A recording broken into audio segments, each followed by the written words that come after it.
what's up, y'all? Answering some more questions. So how do you stay motivated? This is where I live every day. Now listen, I know y'all see me and I'm always smiling and pushing and all that good stuff and pushing you, but motivation is truly the fuel that I rely on every day. And there are some days that are much harder than others.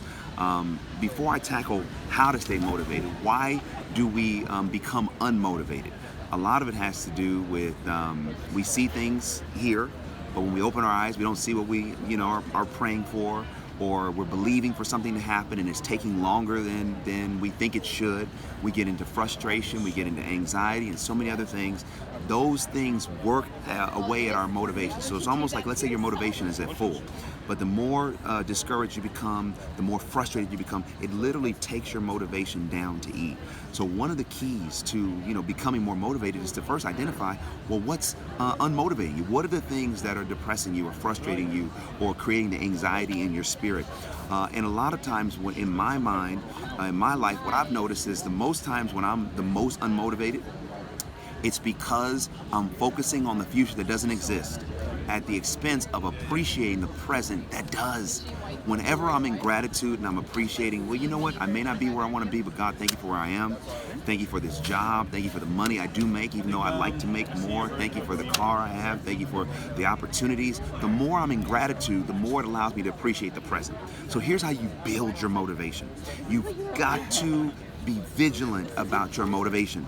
Your motivation is your energy, your motivation is your vibration, and the same way, if your car gets on E, the first thing you do is you go to a fill-up station.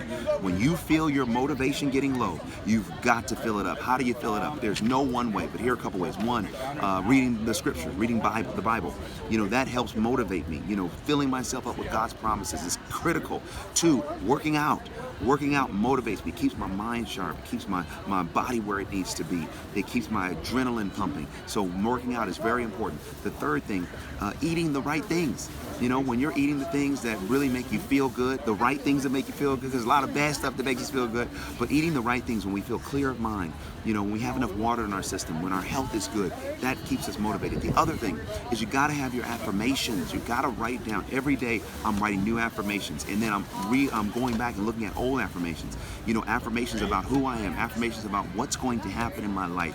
The same way, when you look at something, you focus on that, that's where your attention goes. You gotta remind yourself where you're going. So those affirmations are critical.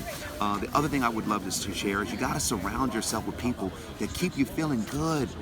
Too often we allow people into our space that they suck. They're literally like energy vampires. They take our energy, they take our motivation. If you have people like that in your life, I'm not saying completely remove them, but you may have to distance yourself from them. You got to keep people around you that are positive, that keep you motivated the same way you keep them motivated. And the last thing I would say, because I can go on, I might even write a book about this topic. The last thing I'll say is this: social media. You got to manage social media, because social media is one of the number one ways why we become unmotivated.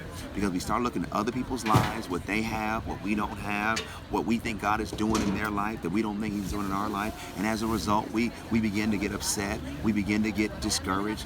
Let me tell you, Chrissy Metz told me this: if you compare, you despair. If you compare, you despair. So in order to keep your motivation high, stop comparing.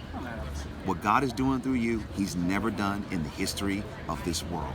What He's doing through me never happened. So let that fact alone motivate you to not compare your life to anyone else's. These are just a few tips to keep you motivated, but the number one thing to do is look in the mirror and say, hey, God, you did a great job. Lord, you did an amazing job with me. And I trust that if I'm alive, that means you have a great plan to fulfill your plan in my life. God bless you. I'm praying for your success.